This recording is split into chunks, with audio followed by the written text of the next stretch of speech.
साल माँ ने पूरे कर दिए आज 75 साल। ये उनकी 75वीं वर्षगांठ के अवसर पर लिखी हुई पंक्तियां हैं।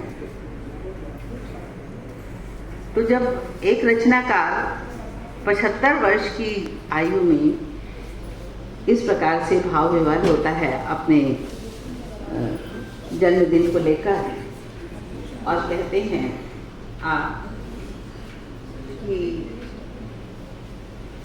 ये जो उम्र है वो हमें माँ की कृपा से मिली है और वे ही निरंतर इस प्रथा को बनाए हुए हैं। तो एक रचनाकार अपनी रचनाओं के माध्यम से स्मृति शेष भले ही हो जाए, लेकिन उसकी स्मृतियाँ सदैव हमारे मन में बनी रहती हैं। उनकी पंक्तियाँ, उनका लेखन, उनका व्यवहार उनकी संतति के रूप में जीवंत होता है और उनकी रचनाएं प्रेरणादायी होती हैं। हम बहुत सौभाग्यशाली हैं कि हमें भिक्षु जी की इस परंपरा को जीने का कुछ अवसर उमेश प्रकाश जी के माध्यम से प्राप्त हुआ। बहुत बहुत आभार और धन्यवाद। मैं श्री तेज नारायण राही जी को आमंत्रित करती हूँ, कृपया आएं और कुछ अपनी बात हमारे मध्य रखें। श्री तेज नारायण श्रीवास्तव राही जी। मन में भर दे, ओ भर दे गुण ज्ञान सुबुद्धि सुधा, अनुराग मयी वसुधा कर दे, कि कर दे अब शारद अम्ब कृपा, निज बीन बजा समता स्वर दे, ओ स्वर दे जननी कवि भिक्षुक को, करुणा करके इतना बर दे। ये सवैये का देखिए उदाहरण। और इसी प्रकार से उन्होंने घनाक्षरी में भी अपनी कलम चलाई।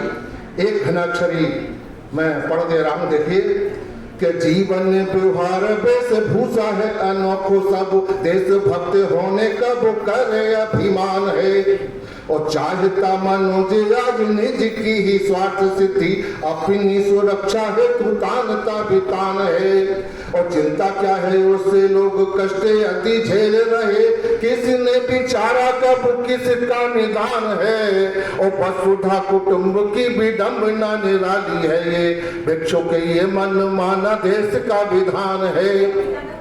ये धनाक्षरी का एक उदाहरण मैंने दिया। इसमें देखिए किस प्रकार से किसने विचारा कब किसका निदान है। मैं अनुप्रास की छटा भी आप देख सकते हैं। और वो व्यंग में भी माहिर थे, हास्य भी प्रस्तुत किया करते थे। ऋण न चुकाने वाले लोगों को वो सलाह दिया उन्होंने कुछ पंक्तियों के माध्यम से कि कर्जे का मर्ज लगा रोग रुम डूबा है, दुनिया में कौन किंतु जीवन से ऊबा है, तुमसे समाज है समाज ये तुम्हारा है, जिसके प्रतिबंधों ने प्राणी को संवारा है। संभव हो भिक्षु यदि जीना स्वीकार करो, और मानव से मानव सा सुंदर व्यवहार करो। ये सदुद्देश्य परक रचना है जो कवि को हमेशा एक उच्च स्थान प्रदान करती है। आपने तुलसी शब्द को देखिए, तुलसी में 3 अक्षर है, तुलसी। उन्होंने अपने एक कविता में देखिए कैसे लिखा कि तुलसी का अक्षर प्रथम, तुम का देवतक राम, मध्यम लक्ष्मण भ्रात का, स्नेह सुखद अविराम, स्नेह सुखद अविराम, शक्ति सीता की अंतिम, सुलभ समन्वित नाम राम की भक्ति अनंतिम। कहे भिक्षुक है धन्य हो गई माता हुलसी, और ज्योतित भक्ति प्रवाल अमर तो वाणी तुलसी। इसी प्रकार से उन्होंने गीतिका भी लिखी है, दोहे भी लिखे, मुक्तक लिखे, कविताएं लिखी, छड़काएं लिखी। उन सबको यहाँ प्रस्तुत न करके एक हास्य व्यंग्य की उनकी रचना जरूर मैं प्रस्तुत करना चाहूंगा, क्योंकि वो एक उदाहरण उनका दें। देखिए उन्होंने एक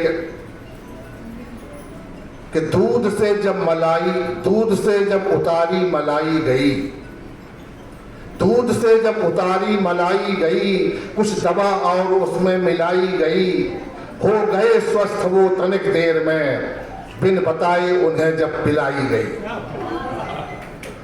गीत बरबस निकलने लगे कंठ से, जब मसल कर तमाकू खिलाई गई, और देख कर मुझको पर्दे में वे जब गए, पूंछ मुझसे न ज्यादा हिलाई गई।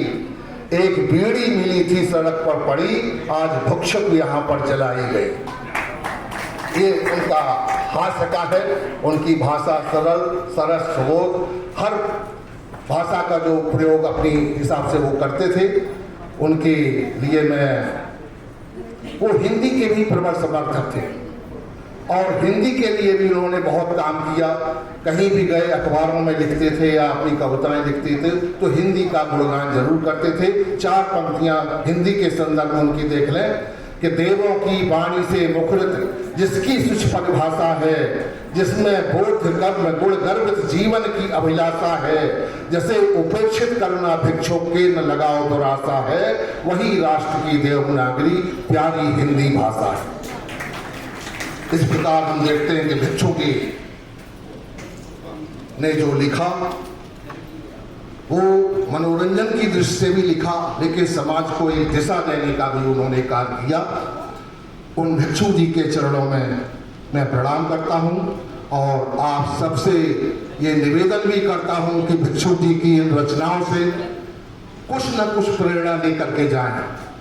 अगर यहाँ आए हैं तो उनके शब्दों से, उनके वाणी से, उनके लेखन से, उनकी कविताओं से कुछ न कुछ प्रेरणा लेकर के अवश्य जाएं। और अगर प्रेरणा नहीं लेके जा सकते हैं तो अभी कार्यक्रम के उपरांत भोजन की भी व्यवस्था है, दबा करके खाइएगा, क्योंकि हमारे नीति शास्त्रों में भी कहा गया है कि परान्नम प्राप्त दुर्बुद्धे मां किंचित दयाम करो, परान्नम दुर्लभम लोके प्राणः जन्मनि जन्मनि।